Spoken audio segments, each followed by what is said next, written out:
दोस्तों, देश की सबसे पावरफुल जॉब है आईएएस। इसलिए हर किसी का सपना होता है आईएएस बनना। तो दोस्तों, इस वीडियो का टॉपिक है आईएएस कैसे बने, how to become IAS.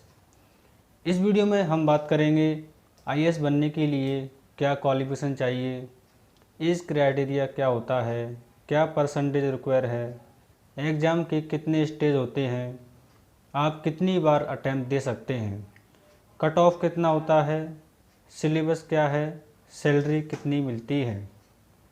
Video शुरू करने से पहले दोस्तों, अगर आपने इस चैनल को सब्सक्राइब नहीं किया है तो इसे सब्सक्राइब ज़रूर कर लें और साथ में बेल आइकन को भी प्रेस कर दें।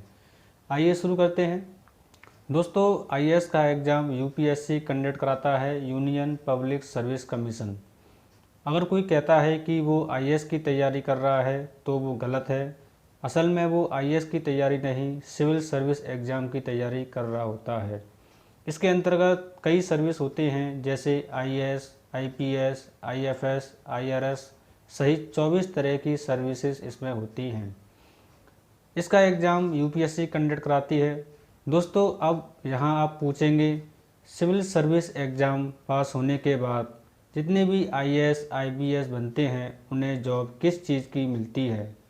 तो दोस्तों, जो आईएएस कैडर के लोग होते हैं वो DM, commissioner, deputy commissioner, head of department होते हैं। वो सभी आईएएस ऑफिसर होते हैं, जैसे डिपार्टमेंट के सेक्रेटरी, प्राइम मिनिस्टर्स के सेक्रेटरी आदि। और आईपीएस कैडर के लोग होते हैं वो पुलिस में ऑफिसर बनते हैं, जैसे एसपी, डीएसपी आदि। दोस्तों, अब बात करेंगे क्वालिफिकेशन के बारे में। इसकी सबसे बड़ी बात है कि इसमें सिर्फ ग्रेजुएशन पास चाहिए। अगर आप किसी भी सब्जेक्ट से मिनिमम मार्क्स से ग्रेजुएट हैं या आप ग्रेजुएशन लास्ट ईयर या लास्ट सेमेस्टर के स्टूडेंट हैं तो भी आप आईएएस का फॉर्म भर सकते हैं। अगर BA, BCom, BSc, BBA, BCA, engineering, medical या कोई भी डिग्री कोर्स किया हो तो आप यूपीएससी का एग्ज़ाम देने के लिए एलिजिबल हैं। एक ख़ास बात है कि कैंडिडेट इंडिया का सिटीजन होना चाहिए।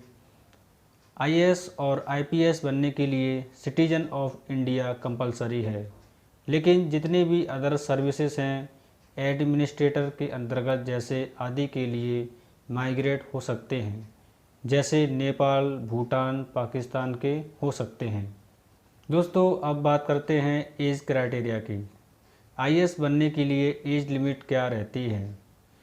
तो दोस्तों, जितने भी जनरल कैटेगरी में आते हैं उनके लिए एज लिमिट 21 से 32 ईयर है, और जो ओबीसी में आते हैं उनके लिए 21 से 35, और एससी एसटी कैटेगरी के लिए 21 से 37 ईयर इसमें एज लिमिट रखी गई है। अब बात करते हैं अटैम्प्ट की। आईएएस बनने के लिए आप कितनी बार अटैम्प्ट कर सकते हैं। तो दोस्तों, जनरल कैटेगरी के लिए 6 अटैम्प्ट इसमें दिए गए हैं अप टू 32 ईयर, यानी कि जब तक उनकी एज लिमिट है उस जब तक वो 6 अटैम्प्ट इसमें दे सकते हैं। दोस्तों, एससी एसटी के लिए कोई भी इसमें लिमिट नहीं है, वो अनलिमिटेड इसमें अटैम्प्ट दे सकते हैं जब तक उनकी एज क्राइटेरिया क्रॉस नहीं होती। ओबीसी के लिए इसमें 9 अटैम्प्ट है, और Jammu and Kashmir up to the age limit उनके लिए रहती है। दोस्तों, अब बात करते हैं सिलेक्शन चांस की। आईएएस बनने के लिए सिलेक्शन चांस कितना रहता है। तो दोस्तों, इसमें मैं आपको बता दूं, स्टूडेंट का सिविल सर्विस एग्ज़ाम में सिलेक्शन होने का चांस मात्र 0.21% रहता है। पिछली बार 11,37,000 स्टूडेंट फॉर्म अप्लाई किया था, लेकिन प्रीलिमिनरी एग्ज़ाम देने गए मात्र 5 लाख। इनमें क्वालिफाई किया 15,445 स्टूडेंट ने। इंटरव्यू के लिए 2955 पहुँचे, जबकि सिलेक्ट हुए मात्र 1,099 स्टूडेंट। दोस्तों, अब बात करते हैं एग्ज़ाम पैटर्न की। आईएएस बनने के लिए एग्ज़ाम के कितने स्टेज होते हैं। तो दोस्तों, एग्ज़ाम इसमें 3 कैटेगरी होती हैं, जिसमें पहला है प्रीलिमिनरी एग्ज़ाम, दूसरा मेन एग्ज़ाम और तीसरा इंटरव्यू के आधार पर आपका इसमें सिलेक्शन किया जाता है। बात करते हैं प्रीलिमिनरी एग्ज़ाम की। प्रीलिम्स एग्ज़ाम में 2 पेपर होते हैं, पहले जनरल स्टडीज़ और दूसरा सीसेट का होता है। दोनों पेपर 200-200 नंबर के होते हैं। दोनों पेपर में नंबर ऑफ़ क्वेश्चंस अलग अलग होता है। पहले में 100 क्वेश्चंस होते हैं और दूसरे में 80 क्वेश्चंस होते हैं। इस एग्ज़ाम में आप हिंदी या इंग्लिश दोनों में से किसी एक लैंग्वेज में एग्ज़ाम दे सकते हैं। ये आप पर निर्भर करता है कि आप किस लैंग्वेज में एग्ज़ाम देना चाहते हैं। यूपीएससी सिलेबस फॉर पेपर 1 ये आपका 200 नंबर का होता है। इसमें इस एग्ज़ाम को देने के लिए आपको 2 घंटे का समय दिया जाता है, जिसमें current event of national and international importance से क्वेश्चन पूछे जाते हैं। History of India and Indian national movement से क्वेश्चंस आते हैं। इंडियन एंड वर्ल्ड ज्योग्राफी से geography of India and the world, इस तरह से इसमें क्वेश्चंस पूछे जाते हैं। जो आपका सेकंड पेपर होता है वो भी 200 नंबर का होता है। 2 घंटे के लिए इसमें टाइम दिया जाता है करने के लिए। इसमें पूछे जाते हैं compression, interpersonal skill including communication skill, logical reasoning, decision, general mentally ability, इस टाइप के क्वेश्चन आपके सेकंड पेपर में पूछे जाते हैं। दोस्तों अब बात करते हैं प्रीलिम्स की कट ऑफ के बारे में। 2016 के अनुसार प्रीलिम्स एग्ज़ाम की जो कट ऑफ थी वो उसके बारे में मैं आपको जानकारी दे रहा हूँ, जिसमें जनरल के लिए 116.66 पॉइंट थी, ओबीसी की 110, एससी की 99.34 और एसटी के लिए 96 कट ऑफ थी। दोस्तों अब बात करते हैं मेंस एग्ज़ाम की। मेंस एग्ज़ाम में कुल 9 पेपर होते हैं। टोटल मार्क्स 1750 नंबर का होता है। 9 पेपर में से 7 पेपर पर ज़्यादा ध्यान दिया जाता है, क्योंकि मेरिट जो बनाई जाती है इन्हीं 7 पेपर से बनती है।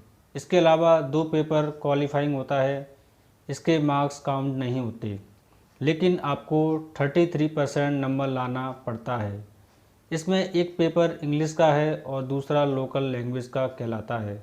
मतलब दोनों ही लैंग्वेज के होते हैं। लोकल लैंग्वेज वही होगा जो संविधान के सूची में दर्ज है। इसके पहले पेपर में ऐसे आता है, जनरल स्टडीज़ आती है, Indian culture will cover the silent aspect of art forms, literature and architecture from ancient to modern times. इस टाइप से आपसे ऐसे इसमें पूछा जाता है पहले पेपर में। दूसरे पेपर में आता है general studies, Indian history and culture, world geography and society से क्वेश्चंस इसमें आते हैं। तीसरे पेपर में constitution, politics, social science, social justice and international relations से क्वेश्चन पूछे जाते हैं। पेपर नंबर 4 में technology, economics, development, biodiversity, environment, security and disaster management से क्वेश्चन पूछे जाते हैं।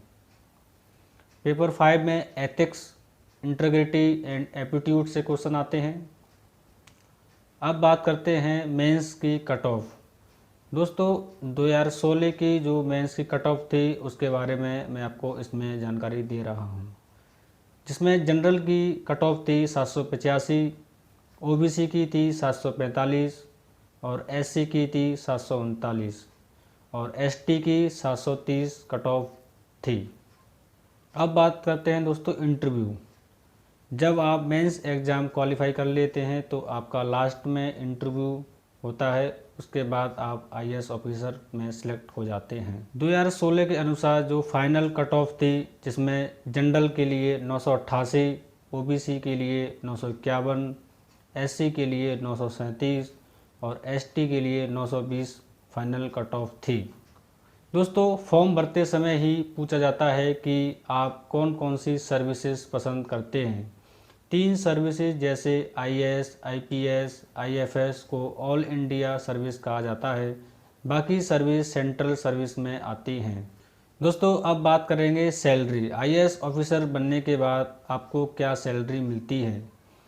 इनकी सैलरी अलग अलग होती है, जैसे आपका रैंक क्या है, किस कैटेगरी की जॉब मिली है। जैसे डीएम का पे स्केल 50,000 से 1.5 लाख, मंत्री के सचिव या विभाग को 1 लाख से 2 लाख, चीफ सेक्रेटरी को 2 लाख और कैबिनेट सेक्रेटरी को 2.5 लाख मिलता है। इसके अलावा बहुत सारे फैसिलिटी प्रोवाइड किए जाते हैं। तो दोस्तों ये थी वीडियो। अगर आपको ये वीडियो अच्छी लगी हो तो इस वीडियो को लाइक कर दें और ज़्यादा से ज़्यादा शेयर करें और हमारे चैनल को सब्सक्राइब जरूर कर लें दोस्तों।